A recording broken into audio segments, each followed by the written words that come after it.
India کا بر صغیر کا مسلمانوں کی آمد کے وقت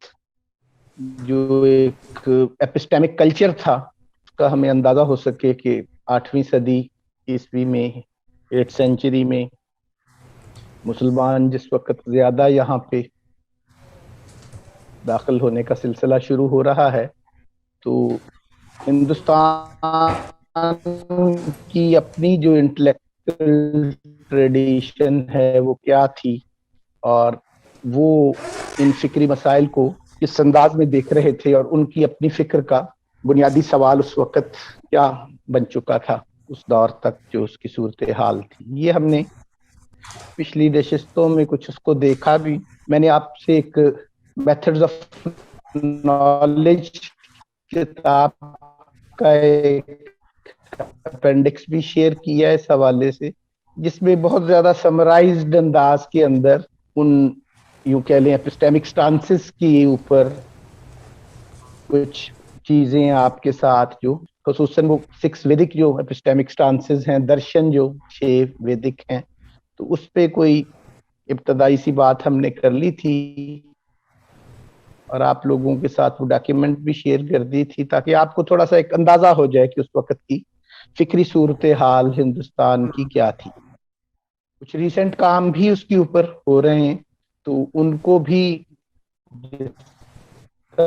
زیادہ انٹرسٹ ہو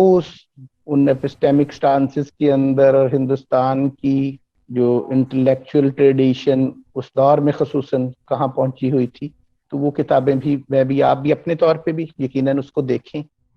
ان میں سے پھر خصوصاً ایک میں شیئر بھی آپ کے ساتھ کروں گا، ادویتا کا جو نان ڈیولزم کا جو ایک تصور ہے، تو وہ جو تو بہرحال بات یہ ہو رہی تھی کہ وہ ادویتا ویدانتا پہ آپ بھی اپنا مطالعہ کریں. اس کا فائدہ ذرا یہ ہو جائے گا کہ جو بات پچھلے سیشن میں نے کی تھی کہ اس کورس کو اس انداز ہم نہ لیں کہ میں ایک لیکچر بس ڈیلیور کر رہا ہوں اور آپ اس کو سن رہے ہوں، بلکہ وہ اس لیکچر اس کورس کو جو اس کی ایک صورت بن رہی ہوتی ہے، ڈیولپ ہو رہی ہوتی ہے، تو اس کو ہم مل کے تھوڑا سا ڈیولپ کرنے کی کوشش کریں. نو ڈاؤٹ اس میں ایک مطلب ہے رخ اس کا تعین میں کسی حد تک کرتا رہوں، لیکن اس میں ہم سب مل کے کنٹریبیوٹ جب کریں گے تو ان چیزوں پہ کافی چیزیں ہیں جو شیئر کرنے سے آگے بڑھیں گی. کچھ ایریاز ہیں جن میں آپ کی اپنی ایکسپرٹی بھی، مثال کے طور پہ جیسے ہم نے ادویتا ویدانتا کو پڑھنے کی بات کر رہے ہیں تو آپ میں سے کئی لوگ ایسے ہوں گے جن کا آلریڈی اس کے اندر مطالعہ بھی ہو، یا نہیں بھی جن لوگوں کا، تو وہ بھی اس کو ساتھ ایک سٹڈی میں جائیں اور پھر ہم جس ٹانس پہ بات کر رہے ہیں اس کو، مثال کے طور پہ پچھلے سیشن میں ہم نے ایک جو نقطہ جو تھا یا سمجھ لیں کہ جو آخری آرٹیکل میں نے آپ کو بھیجا، وہ جو آرٹیکل بھیجا تھا سراج منیر صاحب کا، اس میں سے ہی ایک پیج میں نے قاعدہ سے پھر آپ کو کل بھی دوبارہ سینڈ کیا ہے، اور اس میں سراج صاحب کا جو بنیادی اس پہ موقف تھا ہندوستان کے اس آتما اور مایا کے مسئلے کو حل کا، تو ان کی نظر میں وہ اس میتھڈالوجی کی بنیاد کے اوپر کہ ہندوستان میں جو رسپانس پیدا ہوا اور وحدت الشہود کا، اور اردو زبان بذات خود بھی، اور وحدت الشہود کا جو ایک صوفیانہ جو ہے تصور، وہ بھی اصل میں اس کا رسپانس ہے آتما اور مایا کے مسئلے کا. ہم نے اس کے اوپر ایک پورا سیشن بھی کرنا ہے آگے جا کے، وحدت الشہود کس طرح اپنا رسپانس دے رہا ہے آتما اور مایا کے مسئلے کے اوپر. تو وہ اس آرٹیکل کا یہ والا پیج جو میں نے آپ سے خصوصاً پھر دوبارہ شیئر کر دیا کہ اس مسئلے کا، وحدت اور کثرت کا جو مسئلہ ہے آتما اور مایا کی صورت میں بھی اس کو دیکھا جا سکتا ہے، تو اس کا سراج صاحب کی نظر میں تو جیسے وحدت الشہود جو ہے ہندوستان میں جو خصوصاً یہیں پہ ڈیولپ ہوئی، وہ اصل میں اسی کا ایک رسپانس ہے. اس پہ ہم نے بات کی. اس کے ساتھ ہم نے ایک ایڈ کیا کہ ہمارے اس کورس کی وجہ سے، ہمارے اس انٹریکشن کی وجہ سے کچھ چیزیں اور ایمرج کر رہی ہیں ہمارے سامنے کہ صرف وحدت الشہود ہی نہیں بلکہ بذات خود وحدت الوجود کا بھی معاملہ جو ہے وہ بھی بذات خود اسی سوال کے رسپانس میں پیدا ہونے والی ایک صورتحال ہے. تو وحدت الوجود بذات خود بھی اسی وحدت اور کثرت کے مسئلے کا ایک حل ہی ہے، اور وہ بھی ہندوستان سے ہی انیشیٹ ہو رہا ہے۔ تو یہ ایک جو ہمارا یہ والا سٹانس ہے، تو اس سٹانس کو آگے لے کے چلنا اور اس کو سمجھنے کے لیے جیسے میں نے کہا یہ ہم نے ایک رخ کا تعین کیا ہے، اور اس ڈیولپمنٹ کو دیکھیں گے بھی، اس پورے 1000 سال کی جو ڈیولپمنٹ اس کی ہم نے اس کو ہی دیکھنا ہے آگے پورے کورس کے اندر۔ تو یہی بات جو ڈیولپ کرنے کی میں بھی آپ کے ساتھ گفتگو میں کوشش کرتا رہوں گا، تو آپ لوگ بھی اگر اس میں ساتھ شامل ہو جائیں گے اور اپنا نالج، اپنا ایکسپیرینس اور اپنی جو آپ کی سیلف سٹڈی بھی ہوا کرے گی کتابوں کی، تو اس میں سے ساتھ کنٹریبیوٹ کرنے لگ جائیں گے، یا ہو سکتا ہے کہ اس کے اوپر آپ کی کوئی آبزرویشنز ہوں پھر اس تھیری کے اوپر یا اس فکر کے اوپر، تو وہ بھی جب ایڈ ہوں گی تو ایک اور صورت ہمارے سامنے آئے گی۔ ہم اس کو ذرا مل کے اس کو ساتھ لے کے چلنے کی کوشش کریں، اور یہ مل کے کرنے کے لیے کیا پڑھنا چاہیے یہ میں سجیسٹ کرتا رہوں گا ساتھ ساتھ۔ جیسے کہا کہ ادویتا ویدانتا ہے، کس پہ ہمیں اس کو اچھے انداز میں ایک سٹڈی چاہیے اس کی ہمیں، کہ ادویتا ویدانتا اس وقت ایک ہندوستان کے اندر سے ایک رسپانس آتما اور مایا کے مسئلے کا سمجھ لیں، یا وحدت اور کثرت کا جو لیٹسٹ رسپانس اس وقت تک تھا، اور خصوصاً وہ ادی شنکر آچاریہ کے ریفرنس سے اس کو دیکھنا، وہی بڑا نام تھے اس وقت اس کا، تو ان کو ادی شنکر آچاریہ کو سٹڈی کرنا، ادویتا ویدانتا کو سٹڈی کرنا، آپ لوگوں نے بھی جو سٹڈی کیا ہوگا اس کو جب ہم شیئر کیا کریں گے تو اس سے ہمارا یہ ہائپوتھیسس سمجھ لیں یا جو بھی، کہ وحدت الوجود بھی بنیادی طور پر ہندوستان کے اس مسئلے کا حل ہی ہے، تو یہ ڈیولپ ہوتا چلا جائے گا، یا اس میں ہم سب مل کے اس کو کچھ کرتے رہیں گے۔ تو ایک تو یہ چیز، اس کے لیے ایک تو ادویتا ویدانتا اپنے طور پہ پڑھیں اس کو، اس تصور کو، اس پوری فکر کو۔ دوسرا اگلی چیز جو ہے جس کی طرف میں اشارہ کرنے لگا ہوں، کہ ادویتا ویدانتا کے رسپانس میں جو ابو علی سندھی والا جو معاملہ ہم نے ڈسکس کیا پچھلی دفعہ، اور ان کا ایک ریلیشن شپ جو ہے اس کو تو ہم نے اسٹیبلش کرنے کی کوشش کی ان چیزوں کو، تو اب اس کو بھی آگے ہم نے لے کے چلنا ہے۔ اس کے لیے کچھ چیزیں کیا سٹڈی کرنی چاہیے، اس کی ہم آج گفتگو، بنیادی ہمارا موضوع وہی ہے کہ وہ کیا تھاٹ تھی جو ہمارا رسپانس، مسلم رسپانس اس مسئلے کا جو تھا، اور ابو علی سندھی کے ذریعے جو ایک لنک ڈیولپ ہوا حضرت بایزید بسطامی کا اور ہندوستان کی اس فکر کے ساتھ، اور وہ رسپانس کیا تھا، اس کو ہم نے جیسے کہہ دیا کہ وحدت الوجود ہی ہے اصل میں اس کا ایک رسپانس، اس پورے مسئلے کا حل جو ہے، لیکن اب اس کو دیکھنے کا بھی ایک طریقہ کار ہے، اس کی میں آج تھوڑی سی وضاحت کرتا چلا جاؤں گا اور دیکھتا چلا جائیں گے ہم اس کو۔ لیکن اس کے لیے آپ کو پھر اپنی سٹڈی کے طور پر جس طرح شنکر آچاریہ کی ادویتا ویدانتا سمجھنے کی ضرورت ہے، اسی طرح حضرت بایزید بسطامی جو ہیں، حضرت ابو یزید بسطامی جو ہیں، ان کی بھی ایک اچھی سٹڈی ہمارے لیے بڑی ضروری ہوگی، کہ ہندوستان کے اس فکری مسئلے کا پہلا رسپانس جو تھا ہمارے مسلمز کی طرف سے جو ڈیولپ ہو رہا تھا، اور وحدت الوجود کی جو ایک ارلی ڈیولپمنٹ تھی، وہ کیسے حل کر رہے تھے اس مسئلے کو، اور ان کا وہ رسپانس کیا تھا، وہ سمجھنے کے لیے ہمیں حضرت ابو یزید بسطامی کی جو ایک فکر ہے اور ان کا جو سارا صوفیانہ رنگ ہے اور ان کا جو صوفی تصوف کا سکول ہے، اس کی ایک سٹڈی اپنے طور پہ بھی آپ لوگوں نے، اگر آپ یہ دو چیزیں سٹڈی کر لیں گے اپنے طور پہ، ایک ادی شنکر آچاریہ کی ادویتا ویدانتا اور ایک حضرت ابو یزید بسطامی کا جو وحدت الوجود کے حوالے سے ان کی ابتدائی جو کنٹریبیوشن ہے، یا ایون تصوف کے حوالے سے جو ان کی کنٹریبیوشن ہے، اس بات کو تھوڑا سا اور آگے ڈیولپ کر کے اگر کہیں تو صرف یہی نہیں، وحدت الوجود ہی نہیں صرف، بلکہ میں تو یوں کہوں گا کہ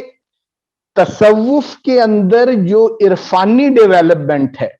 یا جس کو آپ کہہ لیں تصوف عارفانہ،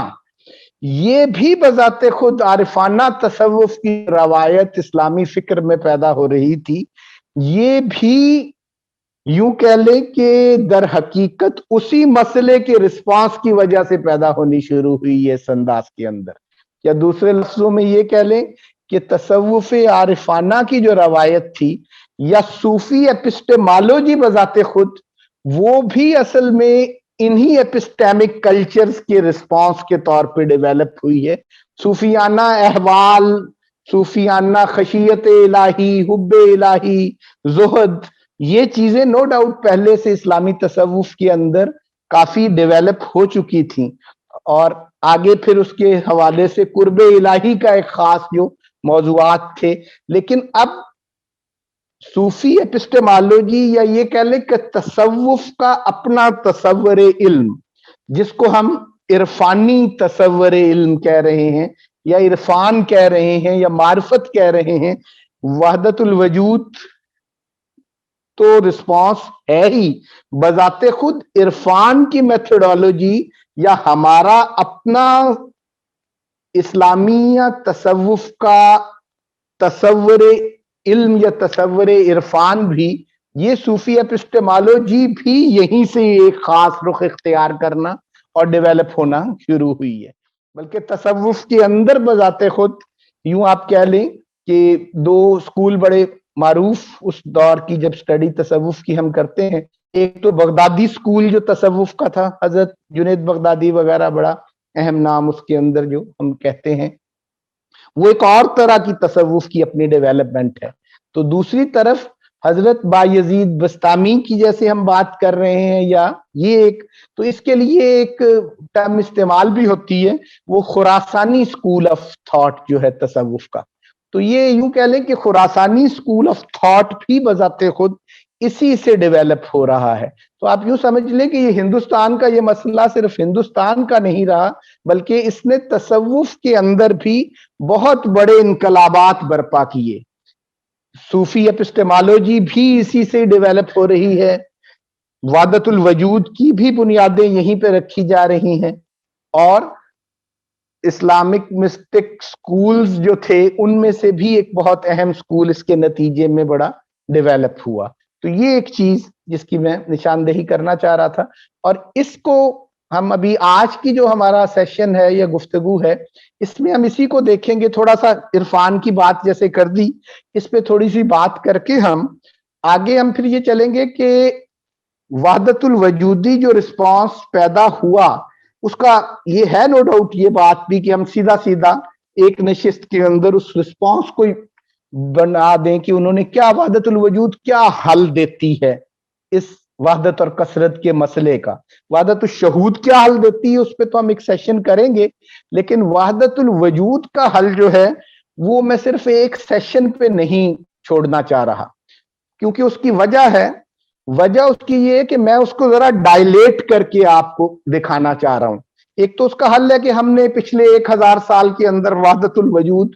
किस सूरत में हमारे सामने ढल गया, हम उसको बयान कर दें जी कि उसके नतीजे में ये हल हमारे सामने इस वहदत और कसरत के मसले का आ गया। वो बड़ा सिंपल से अंदाज में उसको हम एक सेशन के अंदर कवर कर सकते हैं, जिसकी मैं मिसाल दे देता हूं कि मिसाल के तौर पे जैसे हमने कहा कि अरब के अंदर अब्द और माबूद के ताल्लुक में ढाला इस्लामी फिक्र को, यूं कह लें इस्लाम ने अरब के लोकल जो सिनेरियो के अंदर। तो जब ईरान में आए तो वो एक अब्द और माबूद के ताल्लुक से एक ताबुद की खास सूरत पैदा हुई। ईरान के अंदर आए तो वो हकीकत और मजाज का एक रिलेशनशिप था, यूं समझ लें कि उससे इसको चीजों को वो फिक्र को डेवलप करते रहे, और उस हकीकत और मजाज के नतीजे में तफक्कर पैदा होती रही। फिर इसी तरह जब हम अफ्रीका के अंदर दाखिल होते हैं तो वहां पर यूं कह लें कि इस्म और मौसूम का एक रिलेशनशिप जो था वो डेवलप हुआ, और उसके नतीजे में तजक्कर की एक रवायत पैदा हुई, फिक्री रवायत पैदा हुई जो अफ्रीका में डेवलप हुई। लेकिन फिक्र की रवायत जो हिंदुस्तान में डेवलप हुई आत्मा और माया के मसले को और यूनिटी और वैरायटी को हल करने के लिए, तो वहदतुल वजूद के नतीजे में जिस कंक्लूडिंग रिमार्क्स पे हम जाएंगे, वहदतुल शहूद की जब जिस सेशन में बात करेंगे उससे पहले सेशन में हम वहां ये स्टांस अपना बड़ा वाज़ेह अंदाज में इस पे जाएंगे कि ये असल में इस्म और मासूम के ताल्लुक की बजाय या हकीकत और मजाज जो आत्मा और माया का ताल्लुक है, वो ना तो इस्म और मासूम वाला है, ना वो हकीकत और मजाज वाला है, ना ही वो अब्द और माबूद वाला है। बल्कि आत्मा और माया का रिलेशनशिप वहदतुल वजूदी तनाजर के अंदर वो तो दर हकीकत हकीकत और एतबार वाला है। तो ये हकीकत और एतबार के नतीजे के अंदर इस मेथोडोलॉजी से वहदतुल वजूद उसको रिजॉल्व करती है, और उसके अंदर यूं कह लें कॉन्टेम्पलेशन जो थी वो मराकबे की एक रवायत जो डेवलप हो रही थी। तो हम इस किस्म के कुछ कंक्लूजन्स पे अपनी उस सेशन में जाएंगे, और लेकिन हम इसको कैसे करना चाह रहे हैं, जैसे मैंने कहा कि हम इसको थोड़ा सा डायलेट करके चीजों को देखें, कि वहदतुल वजूद को भी ऐसे ना देखें कि हम जैसे हमारी पूरी फिक्री रवायत के अंदर वहदतुल वजूद की एक सिर्फ मोनोलिथिक सी स्टडी पे हम ना जाएं, बल्कि हम जिस जिस दौर में जैसे जैसे ये वहदतुल वजूद डेवलप हो रही थी हम उसको जरा अपनी नजर में रखें। तो इस बात को आप यूं कह सकते हैं कि हमारा एक बुनियादी कंसर्न आज के सेशन के अंदर ये भी है कि वहदतुल वजूद की उस वक्त या तौहीद का तस्वुर जो है पहले रिस्पॉन्स के तौर पर अबू अली सिंधी के लिंक की वजह से हजरत बायजीद बिस्तामी के यहाँ जो उसकी सूरतें पैदा हुई, उसकी वजह से वो वहदतुल वजूद का रिस्पॉन्स जो है वो क्या पैदा हुआ। हम इस बात को और मैं थोड़ा सा खोल दूं कि जैसे मैंने कहा ना कि एक तो है हजरत इब्ने अरबी की वहदतुल वजूद का एक जो पूरा हमारे सामने एक फिक्र पूरी सूरत के अंदर और ये जो आती है, वहां पर आके इस मसले को जो हमने हकीकत और एतबार की बात की जो जिसके डिटेल में हम जाएंगे, तो वहां पर आके इब्ने अरबी के यहां पर जो डेवलपमेंट्स हुई, इब्ने अरबी के वहदतुल वजूद के तस्वुर के अंदर बहुत ज्यादा अहमियत आ जाती है या नजर आती है। उनकी फतूहात देखें, उनकी फसूस देखें, तो वहां पे वो एक तशबीही और तनजीही जो एक पैरेलल है उसके अंदर देखने की एक सूरत डेवलप हो जाती है। या यूं कह लें कि वहदतुल वजूद अगर इब्ने अरबी के यहाँ आके हम देखेंगे तो हमें इसको हकीकत और एतबार का जो रिलेशनशिप है उसके अंदर जो मेथोडोलॉजी होगी हमारी और जो चीजें अहम हैं वो ट्रांसेंडेंस और इमानेंस की बुनियाद के ऊपर हमने चीजों को देखना है, सॉल्व करना है और उसको गौर करना है उसके ऊपर। लेकिन अब ये इब्ने अरबी से पहले जब हम हजरत बायजीद बस्तामी की बात करेंगे तो हो सकता है वहां पे आपको ये नजर आए कि अभी ट्रांसेंडेंस और इमानेंस ये जो तसव्वुरात हैं या ये जो इश्यूज हैं हमारे इरफान के, हमारे तसव्वुफ के और हमारी वहदतुल वजूद के इब्ने अरबी के ये जो सूरत हाल है, तो हजरत बायजीद बिस्तामी के यहाँ सूरत अभी ट्रांसेंडेंस और इमानेंस के हवाले से इन चीजों को देखने और सॉल्व करने की नहीं है। तो अब ये मैंने एक मिसाल आपको दी। इसी तरह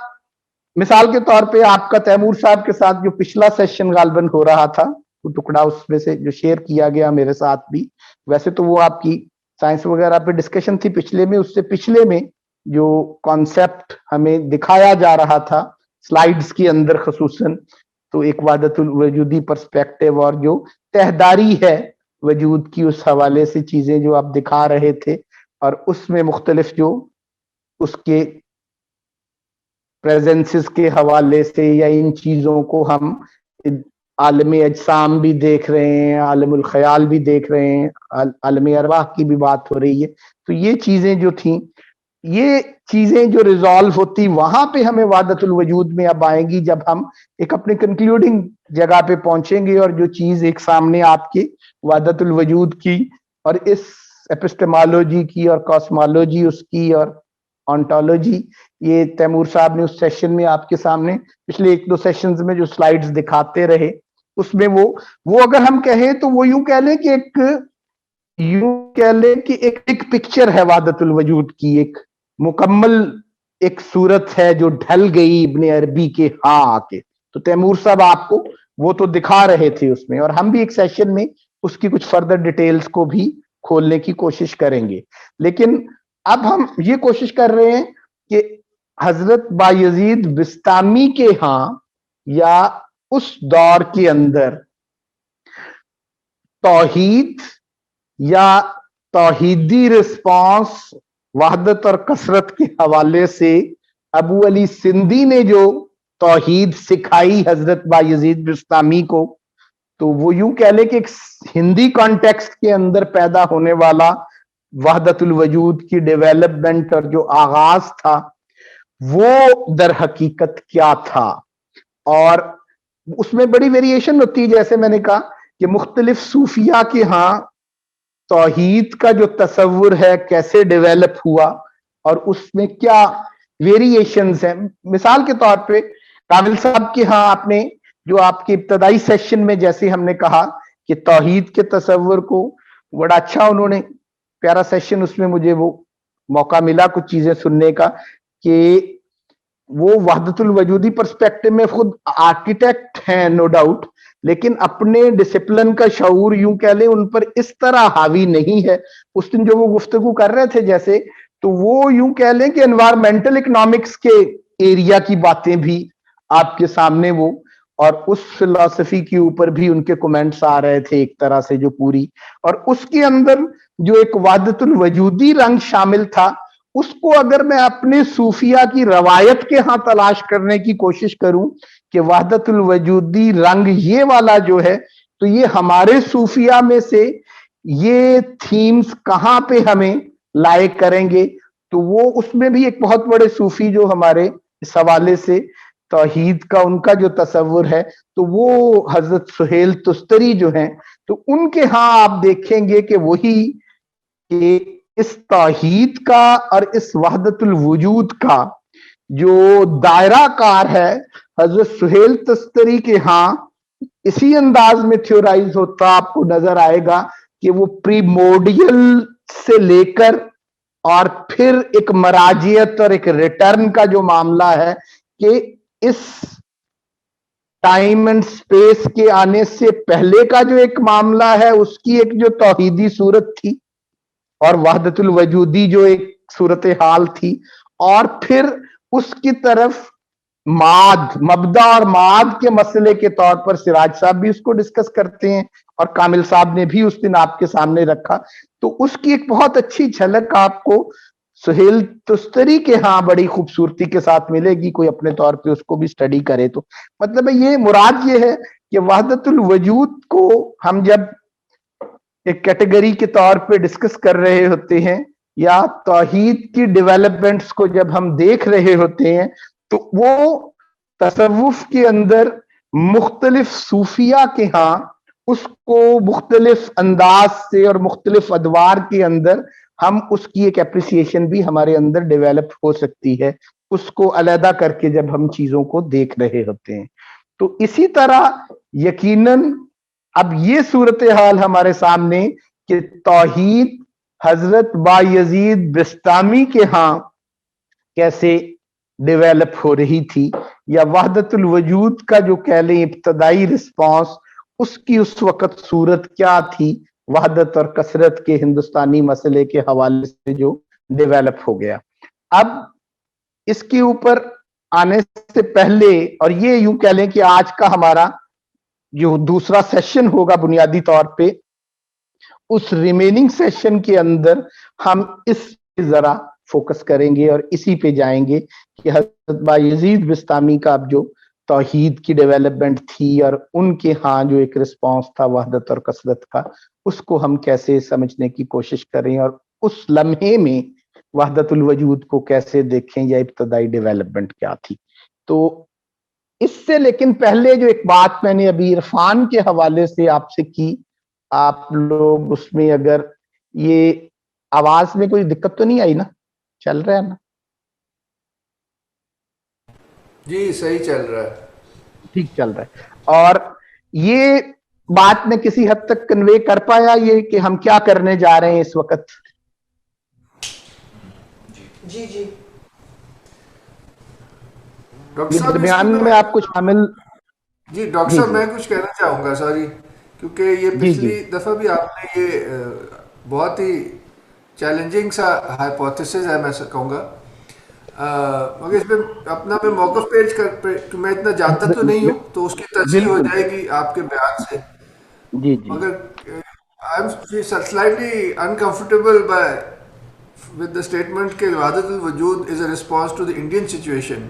میں اس جی کو جی. اگر اس طرح ایک اور ہائپوتھیسس پیش کروں جی جی بالکل. کہ وحدت الوجود تو انٹرنل اسلامک ہی توحید سے جاری ہوتا ہے، جس میں بالکل. حق جو بالکل. ہے وہ وجود ہے اور باقی کائنات اس وجود کا عکس ہے.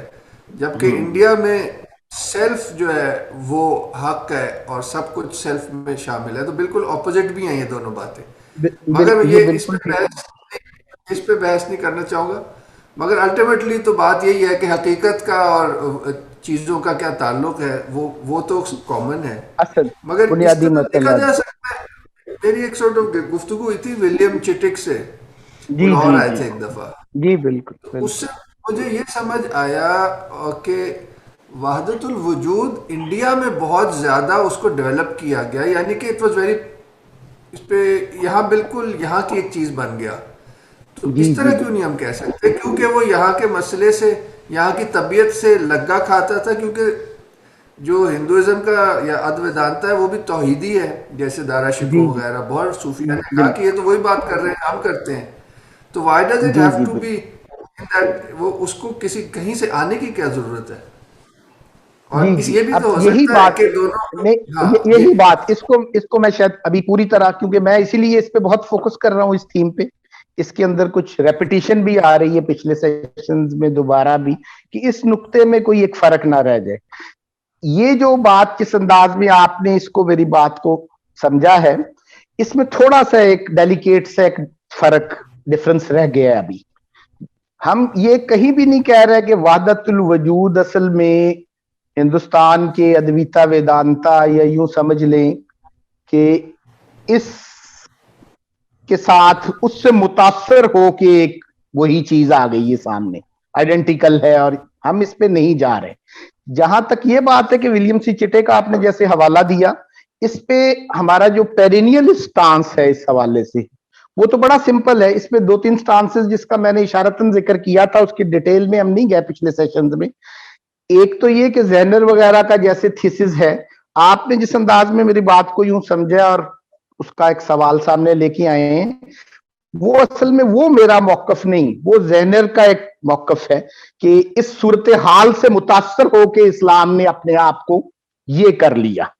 ایسا نہیں ہے. مطلب ہے ہندوستان کی فکر سے اسلام متاثر ہو کے ایسا ہو گیا، یہ اور صورت ہے. یہ زینر کا سٹانس ہے، یا اس کو یوں کہنے کہ نکلسن کا یہ ویو ہے. اور آربری وغیرہ جو ہیں انہوں نے نگیٹ کیا ہے کہ نہیں، ہندوستان کی فکر کے مسئلے کا یہ اثر نہیں ہے وحدت الوجود کے اوپر. یہ ایک بالکل اور رخ ہے اس بات کا، اور ہم اس کے ساتھ دونوں کے ساتھ متفق نہیں ہیں، نہ تو نکلسن کے ساتھ اور نہ آربری کے ساتھ. جو زینر ہے وہ نکلسن والے سٹانس کے اوپر جو ہے کھڑا ہے کہ یہ ہندوستان کے اندر ہی جو یہ دو تو اس کے اوپر سٹانس کے اوپر اپروچز یہ ہیں. ایک تو یہ کہ ہندوستان ماخذ ہے اس کا وحدت الوجود کا، ہندوستان کی جو اپنی ان اپسٹیمک سٹانسز سے پیدا ہونے والی فکر ہے اسی کو ہی اسلامی الفاظ میں ڈھال دیا گیا ہے. تو شاید یہ یوں کہہ لیں انہی کو مربات میں لے گئے، ہم عربی کی ورڈنگز کے اندر لے گئے. جس قسم کا ایکسپیریمنٹ یوں کہہ لیں کہ بعد میں ہندوستان کے انہی ایپسٹیمک سٹانسز میں سے ایک سٹانس جس کو ہم نیا سٹانس کہہ رہے ہیں، نیایا جس کو لکھ رہے ہیں، وہ اس کے اوپر دارا شکو نے جو ایک ایکسپیریمنٹ کیا تھا کہ اس نیایا کے سٹانس کو یا ویدوں کو یا یوں کہہ لیں کہ اپنیشد کو، ان چیزوں کو، بھاگوت گیتا کو، ان چیزوں کو اسلامی ٹرمینالوجی کے اندر بس لے آیا جائے. ڈیویلپ تو یہاں پہ ہو گئی ہے، ہم اس کو اپنی ٹرمینالوجی میں چیزوں کو لے جائیں صرف. تو میرا سٹانس اس حد تک نہیں ہے کہ صرف یہ ہے. میرا سٹانس یہ ہے کہ وحدت الوجود یا توحید کی جو اپنی ایک ڈیولپمنٹ تھی، وہ हिंदुस्तान के अंदर भी डेवलप नहीं हुआ था अभी। हिंदुस्तान के ये 6 एपिस्टेमिक स्टांसेस, इनमें से कोई भी वहदतुल वजूद नहीं है, अद्विता वेदांता बहुत करीब जाने के बावजूद भी। वहदतुल वजूद इस्लाम की यूनिटी के तस्वुर की इस टाइम एंड स्पेस के अंदर एक डेवलपमेंट है, इस फिक्र को रिजॉल्व करते हुए। वो इन स्टांसेस से एक यकसर मुख्तलिफ कोशिश है। ये एक डेवलपमेंट इस्लाम का तस्वुर तौहीद वहदतुल वजूदी शक्ल के अंदर, अगर उसको सिर्फ इब्ने अरबी के यहां देखते हैं हम तो अब उसको उंदलस के साथ रिलेट कर लेते हैं, या इब्ने अरबी के जो सोर्सेज हम देखते हैं कि वो उधर वाले हैं, जब हम उनको देख रहे हैं तो हम कहते हैं कि वहां से शायद इब्ने अरबी ने इन डेवलपमेंट्स को पकड़ा और आगे लेके चले। मेरा मौकफ इस पे ये है कि ऐसा नहीं। इब्ने अरबी का अपना सबसे बड़ा रेफरेंस भी हजरत अबू यजीद बिस्तामी है, और अबू यजीद बिस्तामी का रिलेशनशिप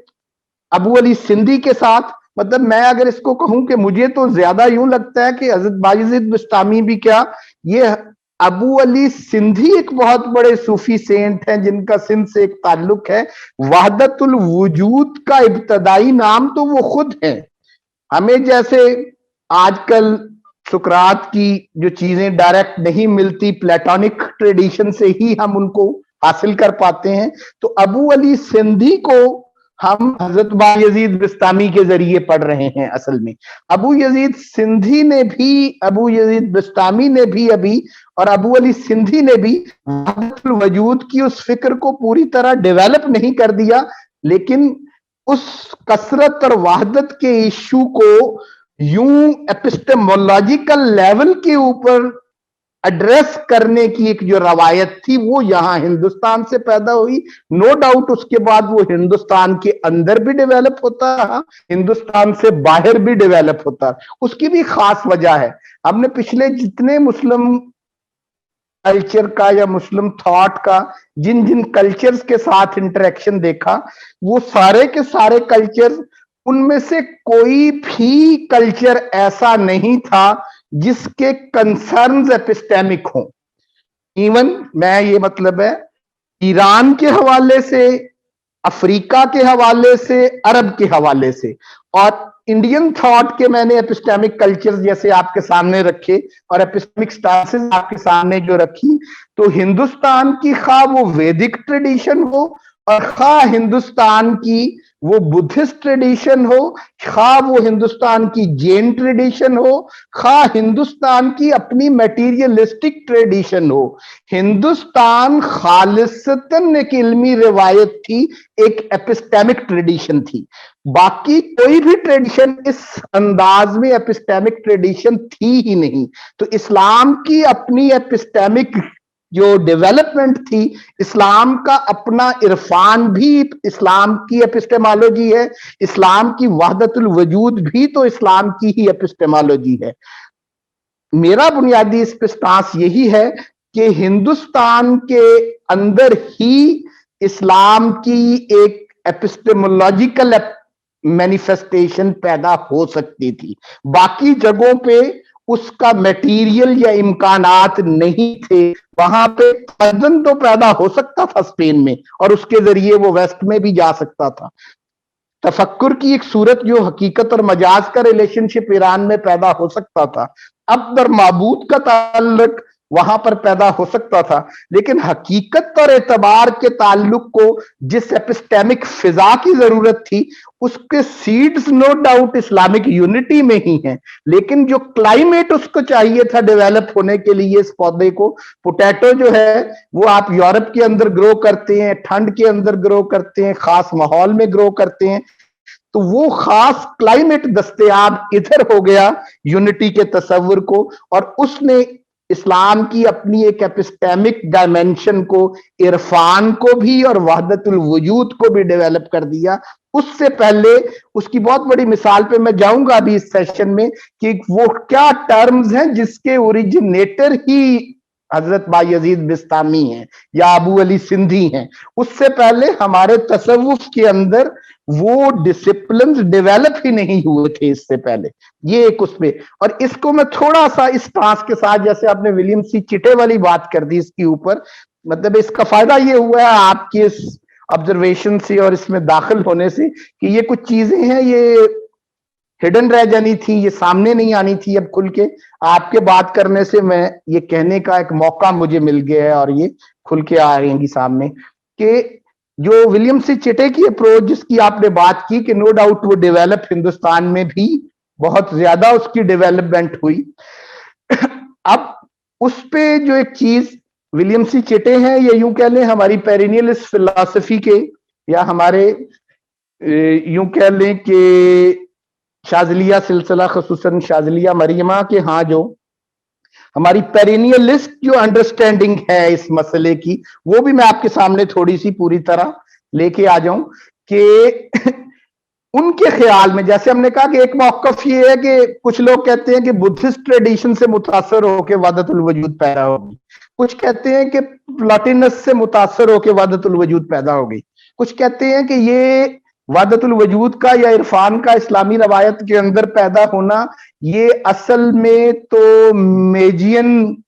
यूं कह लें कि मानवीयत के असरात थे, उस ट्रेडिशन के असरात थे। बिस्ताम बजाते खुद एक ऐसे एरिया में था और उन जरतश्तिज्म के जो असरात थे उसकी भी बात, क्योंकि अपने हजरत बायजीद बिस्तामी के फोरफादर जो हैं उनके जरतश्त होने के हवाले से भी वो जो एक डेवलपमेंट, उस पर भी कई लोग बात करते हैं। इसी तरह मतलब है इसकी बुद्धिस्ट जो बैकग्राउंड है उस पर भी कि ये इनमें से किसी ट्रेडिशन के असर की वजह से वहदतुल वजूद पैदा हुई है। हम इसको सपोर्ट नहीं करते इस टांस को। दूसरा ये है कि नहीं, इसका उससे ताल्लुक ही नहीं, ये तो कहीं और डेवलप हुई, हिंदुस्तान की अद्विता वेदांता के साथ कुछ सिमिलैरिटीज की वजह से यहां पर इसकी तरफ जब ये तस्वर यहां आया तो तवज्जो दी गई। हमने जो पिछले सेशन के अंदर थीसिस डेवलप किया और उसके खसूसन मैंने वो रेफरेंसेस जो भेजे आपको, अरबी की टेक्स्ट भी और उसका इंग्लिश तर्जमा भी, उसमें यही दिखाने की कोशिश की कि ये बाहर से हिंदुस्तान नहीं आया था,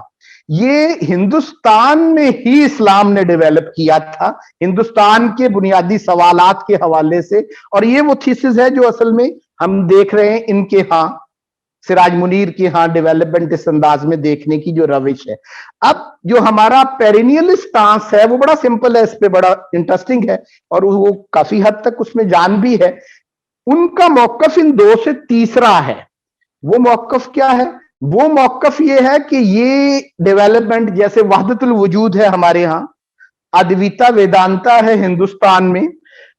न्यू प्लेटोनिज्म और प्लोटाइनस के जो आगे चीजें हैं हमारे ग्रीक थॉट के अंदर, और प्लेटोनिक डेवलपमेंट और वहां की जो मेटाफिजिक्स और ये चीजें जिनकी हम बात कर, या बुद्धिज्म, बल्कि किसी भी मजहबी ट्रेडिशन के अंदर, रवायत के अंदर, और बल्कि उस दौर के अंदर तो सिर्फ इंटेलेक्चुअल ट्रेडिशंस जो अपनी ओरिजिन में बहुत ज्यादा रिलीजियस ना भी नजर आ रही हो, तो कोई भी ट्रेडिशन जो है उसके अंदर, जैसे काबिल साहब ने अपनी उस दिन की गुफ्तगू में एक बात की कि रियलिटी के जो एक मामला है वो एक लेयर के अंदर, जो बेस के अंदर, वो हर जगह पे ही एक होता है। हमारा बेसिक पेरिनियलिस्ट स्टांस जो है वो तो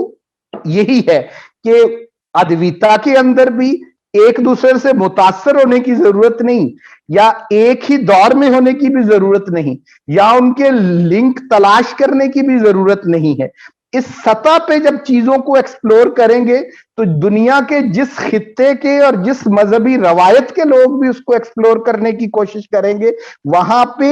है एक ही नगमा, कहीं ऊंचा कहीं मध्यम, है एक ही जज्बा, कहीं वाजे कहीं मुबहम। तो वो पेरिनियलिस्ट स्टांस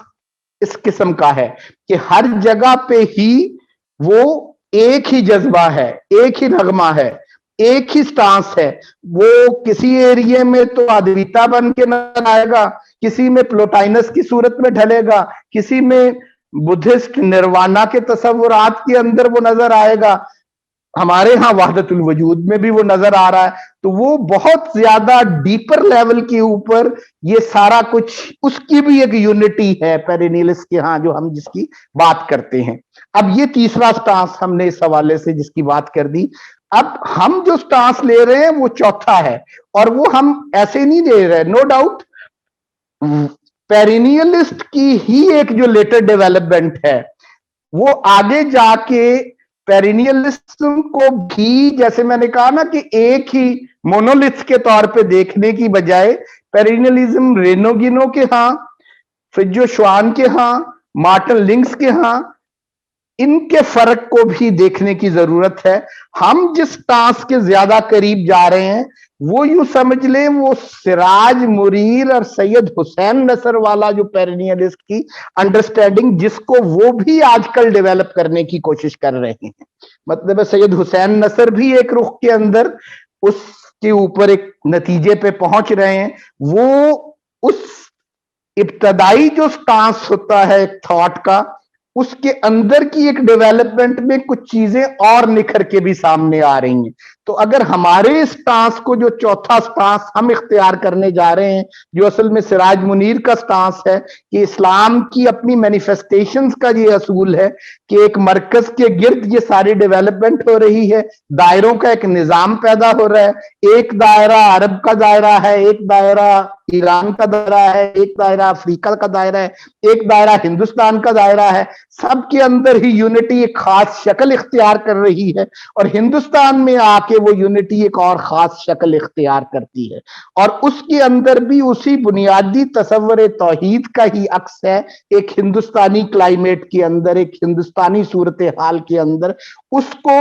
यूं कह लें कि इम्पिटस यहां से सिर्फ मिला है, मुतासर इस फिक्र से नहीं हुआ वो हमारा वहदतुल वजूद का तसव्वुर या हमारा इरफान का तसव्वुर। लेकिन इस इल्मी रवायत ने उस मसले को एक इल्मी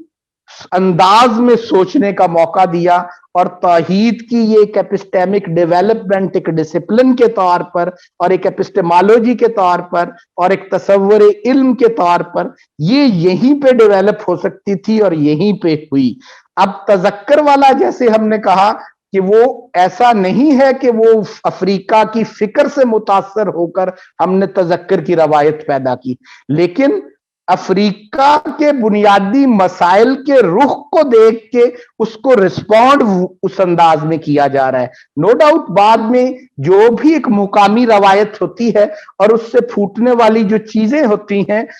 वो बाद में यूं कह लें कि अपनी लोकेलिटी से निकलकर एक यूनिवर्सैलिटी भी गेन कर लेती हैं। नो डाउट वहदतुल वजूद हिंदुस्तान की फिजा की वजह से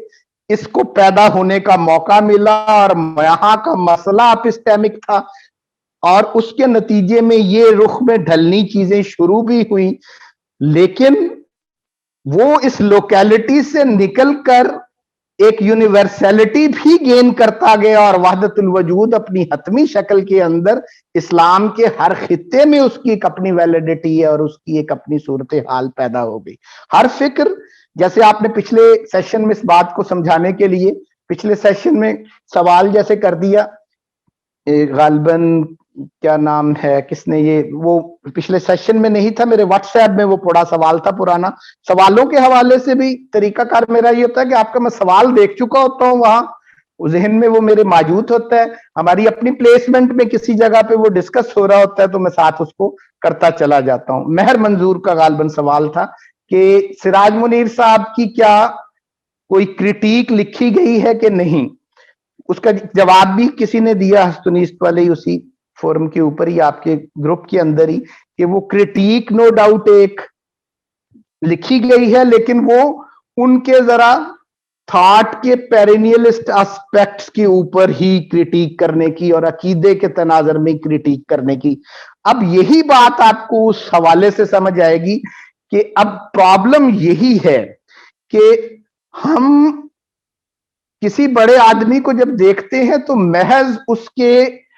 यूं कह लें कि स्कूल ऑफ थॉट के अंदर महदूद करके देखने की सिर्फ कोशिश कर देते हैं। जैसे कहा ना कि उनकी क्रिटिक पेरिनियलिस्ट हवाले से कुछ एतराजात कर दिए गए, या अस्करी साहब उनसे पहले थे तो उन पे इस किस्म के इतराजात कर देते थे कि रेनेगिनो से जी ये बड़े मुतासर हो गए। लेकिन मुतासर होना एक चीज है, अब आगे देखने की ये होता है चीज कि वही शख्सियत सैयद हुसैन नसर को देखना हो, सिराज मुनीर को देखना हो, हसन अस्करी को देखना हो, जिसको भी देखना है, बड़े आदमी अपनी लोकेलिटी से, अपने मसलक से, अपने स्कूल ऑफ थॉट से कुछ इल्मी डेवलपमेंट्स ऐसी भी कर रहे होते हैं कि जो उनको उस थॉट से भी ट्रांसेंड कर देती है और उनकी एक यूनिवर्सैलिटी एस्टेब्लिश कर देती है। इकबाल एक पंजाब का रहने वाला एक कश्मीरी जो था, वो एक शायर हिंदुस्तानी तनाजर में उसको देखना, लेकिन इस कौमियत के तनाजर से उठ के उसकी शायरी या उसका अदब एक यूनिवर्सैलिटी की सतह के ऊपर भी अपनी स्पेस क्रिएट करता है। तो सिराज मुनीर का जैसे वहां पे मेहर मंजूर का वो सवाल था जो कि उनकी ऊपर क्रिटिक, उनके मसलक या उनके जो एक फिक्री बैकग्राउंड, उसके हवाले से तनकीदें तो लिखी गई हैं नो डाउट, जैसे एक आर्टिकल का जिक्र भी हुआ यहां पर, लेकिन उनका जो ये पहलू है जिसमें असल में वो इस्लाम की रवायत को एक यूनिवर्सल लेवल के ऊपर एक मेथोडोलॉजी के तौर पे देख रहे हैं और आगे लेके चल रहे हैं, नो डाउट उसकी रूट्स तो उसी फिक्री तनाजर के अंदर, उसकी रूट्स नो डाउट वहीं पर लाए करती हैं, लेकिन वो बड़ा आदमी एक यूनिवर्सैलिटी भी अचीव कर लेता है उस लोकेलिटी से निकलकर। तो बड़ी फिक्र भी नो डाउट पैदा वो यहां पर भी हो, उसकी एप्लीकेशंस बाद में यूनिवर्सल होती चली जाती हैं। वहदतुल वजूद जिक्र की रवायत अफ्रीका के अंदर ही उसकी कोई डेवलपमेंट क्यों ना हो, लेकिन उसकी इम्प्लीकेशंस जो हैं हमें हिंदुस्तान में भी बाद में नजर आएंगी, फार ईस्ट में भी नजर आएंगी। तफक्कुर की रवायत अगरचे इस्लाम के अंदर, ईरान के अंदर ही क्यों ना पैदा हो, लेकिन वो एक यूनिवर्सल स्पेस भी अपनी डेवलप करती हैं ये चीजें। तो ये इस हवाले से एक चीज थोड़ी सी आपके कहने पे इसका बड़ा फायदा हुआ कि थोड़ा सा मैं अपने मौकफ को थोड़ा सा वाजे करके सामने ला भी पाया इसकी बुनियाद पे, और चीज को थोड़ा सा और खोलने की कोशिश भी की। काफी आपने क्लियर करके बताया। अभी भी जो मैंने एक यूं कह लें कि एक अपने जहन में जो एक उसकी क्रॉलरी है उसको सामने लेके जैसे आया, तो इसका अभी भी ये मतलब नहीं है कि आप इसको हतमी समझ लें, बना लें। तैमूर साहब ने जैसे एक उसके ऊपर पॉइंट रेस किया और उस पे जो चीज है मेरे जहन में वो मैंने खोल के सामने लाया। अभी तक इसका फायदा हमें ये हुआ है कि वो मेरा मौकफ खुल के और आपके सामने जरा आ गया। अभी भी इससे इख्तलाफ की भी गुंजाइश मौजूद होती है और मजीद इसको मिलके हम स्टडी करें तो हो सकता है कोई और सूरत इसकी डेवलप भी हो, तो ये भी मुमकिन होता है। ठीक है ना, तो ये अभी तो मौकफ वाजे होने में मदद मिली है इससे।